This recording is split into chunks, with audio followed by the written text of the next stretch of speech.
Hello, my name is Harold. I'm a gamer with a passion for helping others, and here at my channel, I help others learn about games I enjoy. Today we'll be discussing Ashes of Creation. More specifically, we'll be discussing the current state of the game.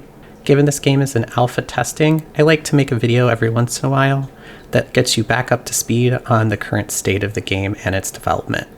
Alright, so let's talk about some of the changes this phase.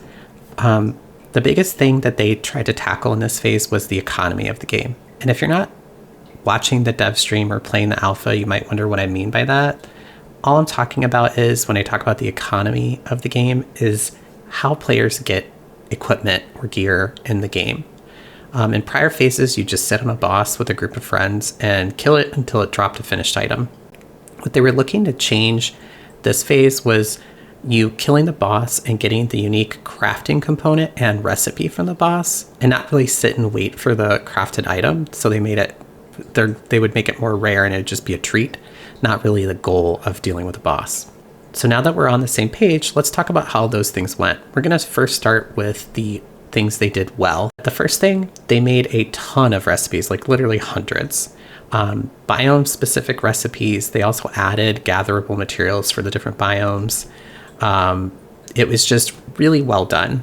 The other thing they did is they made completed items that dropped off of named mobs more rare, which really was effective in pushing people to artisanship crafting. It made us have to rely on artisanship, so they did achieve their goal of doing that. All right, so now that we've talked about the wins, let's talk about the misses, where Intrepid didn't do well. So, random item drops, like when you're leveling, so not named bosses, but just random things you would grind on and kill. Item drops are way too rare. For the non-hardcore gamers, and especially, like, I was grinding super fast and working very hard, like with a grind group. We were kind of like no-lifing it, basically. And we had to stop leveling at one point to go back and just grind gear because nobody got any gear. I was like level 15 and I was still rocking my level 5 weapons because nothing dropped, just nothing. Now, I think casters have a harder go of it, which Intrepid needs to solve for, because people can't really grind casters when they're leveling up, because casters have a cast time and usually create too much spike damage. They kind of need to figure out a way to balance that.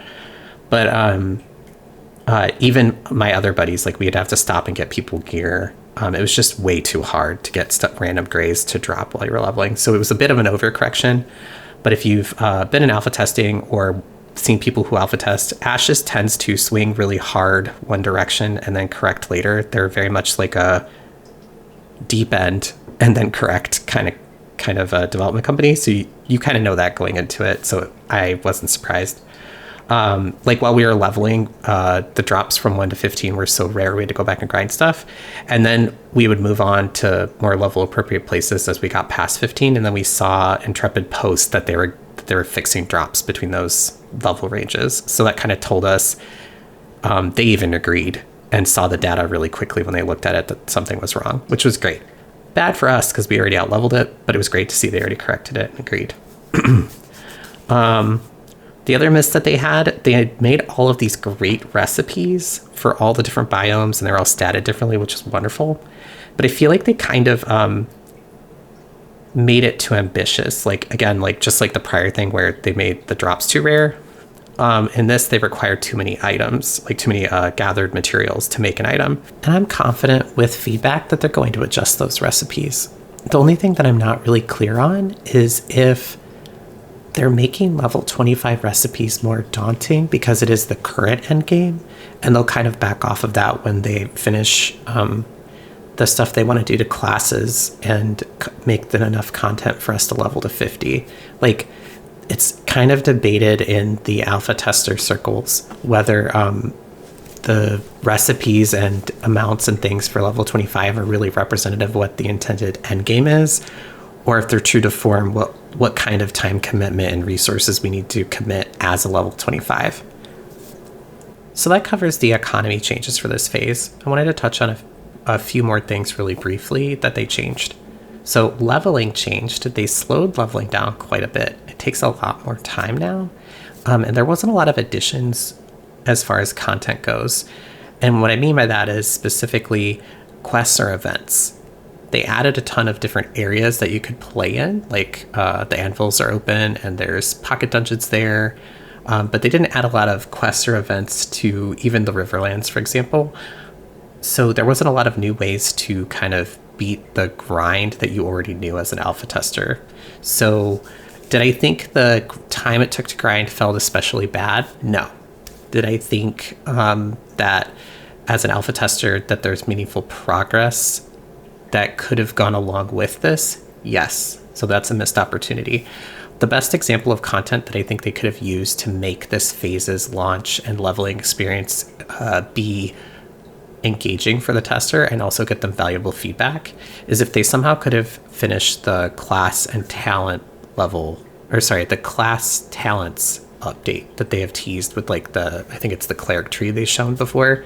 If they were able to give us that would have really taken the drag out of leveling, because we would have had something new associated with the grind to kind of motivate us to work toward. All right, it's tea time. We're going to talk about the drama that happened in this phase of Ashes of Creation. There's this time there's equal parts happening outside of the game itself and equal parts happening inside of the game. So we're going to start with outside of the game because I feel like that's kind of unusual. The drama happening outside of the game happened in Ashes of Creation's Discord server. In like alpha general chat, you have the standard fare in any game that gets like a big following of like edgelords, memers, like just general jokesters and stuff like that. But then also this game is really complicated. So you have to get people talking about things that aren't necessarily accurate, right? They might be misunderstanding or misrepresenting stuff. And sometimes it's through no fault of their own, and sometimes people are doing it on purpose, right? Well, Ashes of Creation's in alpha testing and has a barrier to entry of $100, right? So if somebody peeks their head in there and they interact with people who are hardcore gamers, probably sarcastic, definitely going to joke, and sometimes going to be deliberately deceptive, it doesn't really make a good first impression, right? And Steven says that all of us alpha testers, I think a great way that he put it was, we're all ambassadors for the game. And we should be, because we want the game to grow and to be successful, right? And if we're not welcoming, nobody's going to buy in because they're going to be like, I don't want to play with these jerks. Well, so that is one thing that was happening that Steven wanted to solve for. But the other thing that really kind of ratcheted up the solution being found is some people were really going after the devs and the moderators of the Discord for several different reasons. But they basically took it over the line of what Steven considered acceptable. So he's creating custom chat channels for the servers in Discord that are called like the Arena of Words or Battle of Words, something like that. Crazy name. I love Steven. He always thinks of something that tells you exactly what it is, but also not the title that anybody else would think of. He's so funny. But anyway, so those channels are going to have it's going to be the space for shit-talking guilds, being memers, being sarcastic, that kind of stuff. He wants to keep the general chat much more like welcoming and a good entry point for new players. He said they're going to crack down on like behavior that they don't think is acceptable, like really going after the devs and the moderators for Intrepid. The other thing that happened in Discord that was really shocking is one day when Margaret was doing the community manager job in Discord, because I guess the other people were out, she tried to redirect people who were arguing about something by saying, hey, what do you think about a fresh start server in November when that new Harbinger patch comes out? And the server went crazy, because if you don't know, in Ashes of Creation, when you do a fresh start, it might as well be a wipe, because nobody keeps playing on the old servers where the old content is. They all play on the fresh start server that has the new content. You might as well just shut her down. So that's like really big news. Now, to be clear, Margaret said that it's a hypothetical question, and she was more trying to redirect the argument that was going on. But I don't think you'd bring that up unless that was something that was on the table. All right, shifting gears, we're going to talk about drama that happened inside of the game. First up, we have an event at the Tower of Carfin, a mega dungeon in Ashes of Creation. At the tippy-tip top of that tower, well, not the tippy top, but this next to tippy top, There is an event where you have a gauntlet where you kill stuff, you get tickets from killing stuff, you turn it in, and you get gear. The gear apparently was bugged in such a way that it was rewarding a higher rarity than what was intended, and it was said by people, not the Ashes of Creation devs, but players, that it was reported months ago. So it's been bugged this whole time, technically deemed an exploit, and never been fixed. Polar decides to go do the content to deny other people access to the content. So basically they're doing it so nobody else can, because they don't want them to get this sick gear, right? Well, their streamers are also streaming while they do that. So it ends up creating this big hubbub about it being bugged and Polar's exploiting, because they're technically doing and getting the items, but they're doing it to prevent other people from getting it, right? So it's this weird kind of in between. Technically, is it an exploit? Yes, but also it was bugged 4 months and you didn't do anything about it. Once it got the attention from the stream, though, the next day they brought the game down and they shut off the Carfin event, and they also shut off the Fire Dragon event. Don't remember the name of the Fire Dragon mob off the top of my head at this moment. But apparently both of those were giving bugged quality of gear. The other bug that happened that was kind of crazy involved Polar again. They did an update, and all of a sudden the diminishing returns for crates was not reset. It was non-existent.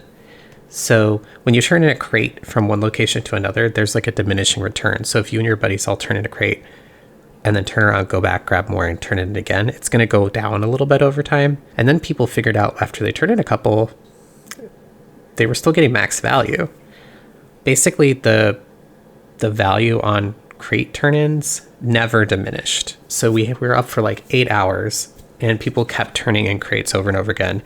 Like they get caravels with all their buddies and just keep turning them in, even though they knew it was an exploit. People who did it grossly got their account banned, and then Intrepid backed it out a little bit, and I think it turned into suspensions, like where their account was not accessible for a while, and all of the money they made was taken away. Those are the two big exploits that happened. There's one other thing drama-wise that happened in game. Basically, Polar again did war decks from the node that they got control of on another node, Winstead, to get at the guild Aura, which was their mortal enemy or whatever, the person they currently had beef with especially, right? Well, the bystanders were any of the other citizens in Winstead that were citizens for crafting reasons or whatever else, right?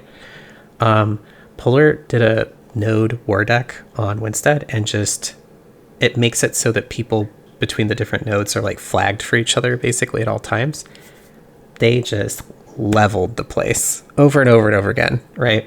Made it so anybody in Winstead that was a citizen was just getting their butt kicked. Aura was nowhere to be found. Like they just all fell off the face of the earth.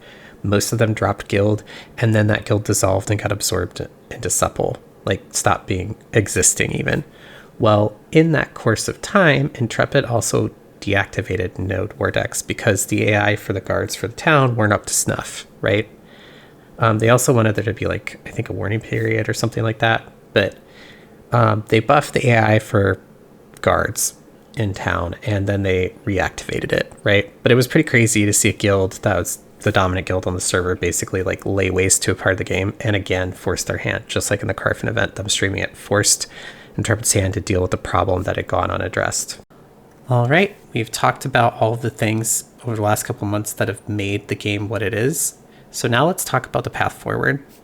A couple things I think that need to happen, and then we're going to also talk about what you can expect coming soon to Ashes of Creation.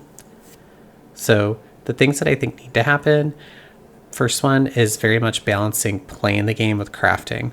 I think they've really got crafting into a place where when they do a pass on like the recipe amount of gathered materials you need to make an item, which they've already said they're going to do, crafting is going to be in a good place. But the problem is, I don't think that when I'm grinding levels, I should have to stop and go craft something every 5 or 10 levels. I think it should be a choice. And right now, the drop rates for like grays and greens when you're grinding just mobs leveling are so low that you don't have the choice to stop and invest the time to get a meaningful gear upgrade.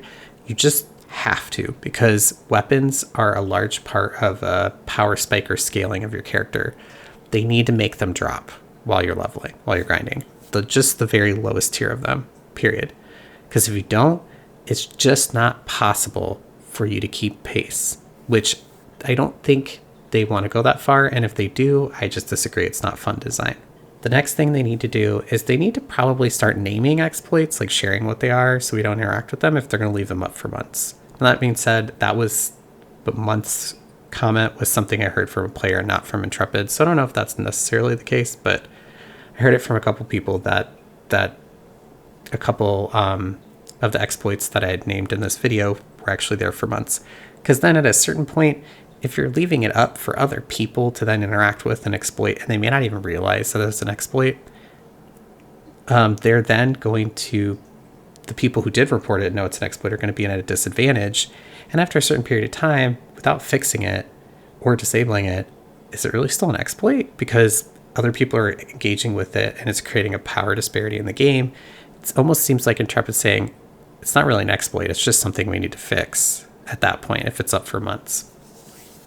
The next thing they need to do is they need to create some more mega dungeons. Not because the mega dungeons right now are bad or aren't entertaining, but they really need to do it because settlements aren't leveling without them. So we're really stuck with only a few settlements that people can really build in and really invest time in. The mega dungeons provide too much XP relative to all of the other nodes. So it's like if without those in other biomes, especially because we have the tropics, we have the anvils now, if we don't get mega dungeons put in those places, they're just not going to get used. Those all of that map and all that time they've spent building those areas out, they're just going to sit empty. Next thing that they really need to do is they just need to make some more wilderness. I know it's not really into the design right now or the plans, but they really need it because it's a really fun PvP environment. It feels risky. It feels scary. You're going into this place and you're forced to be flagged. It's terrifying, but it's fun. So maybe they need to put it between biomes, that there's a stretch of wilderness, or maybe they need to do it between settlements. I don't really know. That's up for them to figure out, but I really do think they need a little bit more wilderness in the game so that there's a little bit more of incidental PvP opportunity. And that'll do it for the state of the game. Again, my name is Harold. Thank you so much for watching. I really appreciate it when you hit that like and subscribe button. It does mean a lot to me. Don't forget to hop down to the comments. Let me know what you think of this format, and if there's any other topics you'd like me to cover next. Thanks for watching.